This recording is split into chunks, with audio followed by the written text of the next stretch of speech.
Sorry Ayisha, എന്നെ ഇങ്ങനെ ഒന്ന് പേടിപ്പിക്കണം ഞാൻ കരുതിയല്ല. പക്ഷെ വീട്ടിൽ നിന്ന് ഇരിക്കാൻ നിൽക്കാനും പറ്റല്ല. ഇരിക്കുമ്പോ ഛർദിക്കാൻ തോന്നും, നിൽക്കുമ്പോ കൈയും കാര്യം മറിക്കും. സത്യം പറയാലോ, എന്റെ അത്ര ഭംഗിയുള്ളൊരു പെണ്ണിനെ ജീവിതത്തിൽ ഞാൻ കണ്ടിട്ടില്ല. എന്റെ അമ്മയാണ് സത്യം. ഓ, എന്നെ ഇങ്ങനെ നോക്കല ആയിഷ, ഞാൻ മരിച്ചു. എന്റെ വീട്ടുകാർ വന്നതിന് തലേതിനു മുമ്പ് ഞാൻ പറയാം, ഐ ലവ് യു ആയിഷ. ഇപ്പൊ ഇങ്ങോട്ടൊന്ന് പറയണ്ട, നന്നായി ആലോചിച്ച് ഒരുപാട് സമയമെടുത്ത് ഇഷ്ടാന്ന് മാത്രം പറഞ്ഞാൽ മതി.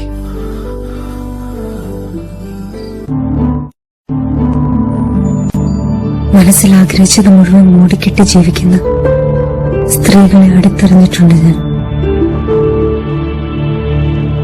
അങ്ങനെ ജീവിക്കാൻ പ്രയാസാണ്. എനിക്കത് പറ്റില്ലെന്ന് തോന്നിയതുകൊണ്ട് വിനോദനോടത് പറയാൻ തീരുമാനിച്ചു. എനിക്കിഷ്ടമാണ്.